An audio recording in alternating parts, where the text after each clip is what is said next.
நான் இப்போ இந்த வீடியோவில் என்ன பார்க்க போகிறோம்னா, ஸ்டாக்கிங் கிளாத்தை வச்சு நம்ம ஒரு ஃப்ளவர் பெட்டல் எப்படி பண்ணலான்னு பார்க்க போகிறோம்.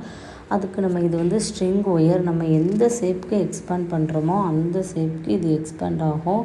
ஒரு ஹார்ட் ஷேப்போ, ஒரு பெட்டல் ஷேப்போ, ஒரு லீப் ஷேப்போ, ஏதாச்சும் ரவுண்ட் ஷேப் அப்படி கொடுத்தோம்னா அது நம்மளுக்கு இதாகும். அதுக்கு வந்து நம்ம நல்லா ரவுண்டாக வரணும்னா நான் வந்து இந்த நூல்கண்டு எடுத்திருக்கேன். நீங்கள் இந்த பேராசிட்டமால் ஆயில் பாக்ஸு அது கூட எடுத்துக்கலாம். அதில் சுற்றிட்டு நம்ம இந்த ஒயரை நல்லா 3 டைம் ட்விஸ்ட் பண்ணி எடுத்துக்கிட்டோம். அப்புறம் ஒரு கட்டரை வச்சு நல்லா கட் பண்ணி விட்டுறதோம் அடியில் உள்ளதை, அது ஸ்ட்ராங்காக நின்றோம். அப்புறமா ஸ்டாக்கிங் கிளாத்தை எடுத்து அந்த ஒயர் மேலே நம்ம 3 டைம் 4 டைம் நல்லா ஸ்டிச் பண்ணி நம்ம இழுத்து விட்டுக்கிடுதோம். இந்த ஸ்டாக்கிங் கிளாத் வந்து நல்லா எக்ஸ்பேண்ட் ஆகும். அப்படியே வச்சு நம்ம பண்ணிட வேண்டாம், நல்லா எக்ஸ்பேண்ட் ஆகும். அப்புறமா நம்ம நார்மல் த்ரெட் இருக்குல்ல, மிஷின் த்ரெட்டு, அதை வச்சு நம்ம வந்து ஸ்டிச் பண்ணணும். அதை வந்து நம்ம ஒரு 3 சுற்று சுற்றணும். பூ கட்டுத மாதிரி நம்ம அதை வந்து சுற்றணும். அதில் ஒரு பூ கட்டுத மாதிரி நம்ம ஒரு முடிச்சு போட்டுக்கிடுதோம். ஒரு டைம் பண்ணக்கூடாது, ஒரு 2 டைம் பண்ணால் நல்லா ஸ்ட்ராங்காக இருக்கும். அப்புறமா நம்ம வந்து அதுக்கு முன்னாடி பண்ணி வச்சுருக்க பெட்டல் எல்லாத்தையும் ஒன்றா அரேஞ்ச் பண்ணுறோம். இதில் நம்ம 4 ஃப்ளவர் பண்ணலாம், 5 ஃப்ளவர் பண்ணலாம், அப்படி பண்ணலாம். ஒன்றா அரேஞ்ச் பண்ணி பக்கத்தில் வச்சு ஸ்டிச் பண்ணுதோம்.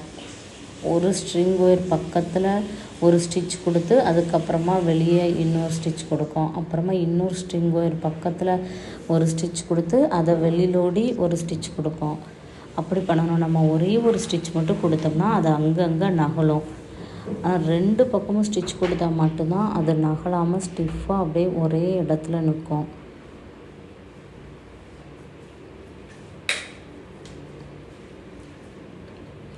இது வந்து சென்டரில் நம்ம ஸ்டிச் கொடுத்தோம்னா அந்த த்ரெட்டு நம்மளுக்கு தெரியும். சென்டரில் கொடுக்காம அந்த ஓரத்தில் கொடுத்தோம்னா அந்த ஸ்டிச் நம்மளுக்கு அவ்வளோவா தெரியாது. இந்த ஸ்டிச்சஸ்ஸு, அந்த பிசுறு இதெல்லாம் அவ்வளோவா தெரியாமல் இருக்கிறதுக்கு நம்ம இதுக்கு மேலே ஃப்ளவரு, ஏதாச்சும் ஒரு பிளாஸ்டிக் ஃப்ளவர் ஏதாச்சும் ஒன்று நம்ம வச்சு அப்படி மறைச்சிட்டோம்னா அது தெரியாது.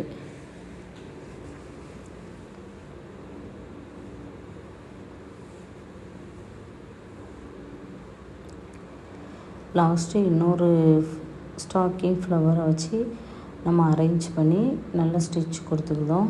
இப்போ 6 ஸ்டாக்கிங் ஃப்ளவர் நம்ம பண்ணியிருக்கோம். ஒன்றோட ஒன்று நெருக்கமாக பண்ணும்போது தான் நல்லாயிருக்கும் நம்மளுக்கு. இதுக்கு மேலே நம்ம வந்து ஒரு ஒயிட் கலர் ஃப்ளவர் கொடுக்கும். இந்த ஒயிட் கலர் ஃப்ளவர் கொடுக்கறதுக்கு முன்னாடி நம்ம ஒரு க்ளூ கூட அப்ளை பண்ணிவிட்டு அதுக்கு மேலே இந்த ஃப்ளவரை வச்சுட்டு அதுக்கப்புறமா நம்ம ஸ்டிச் பண்ணிக்கலாம்.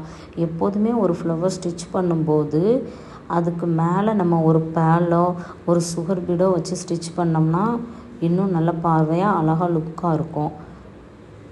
பாருங்கள், நான் வந்து க்ளூ அப்ளை பண்ணலை. நீங்கள் க்ளூ அப்ளை பண்ணிவிட்டே ஸ்டிச் பண்ணிக்கலாம். இப்போ ஸ்டாக்கிங் ஃப்ளவர் எவ்வளோ அழகாக இருக்குது பாருங்கள்.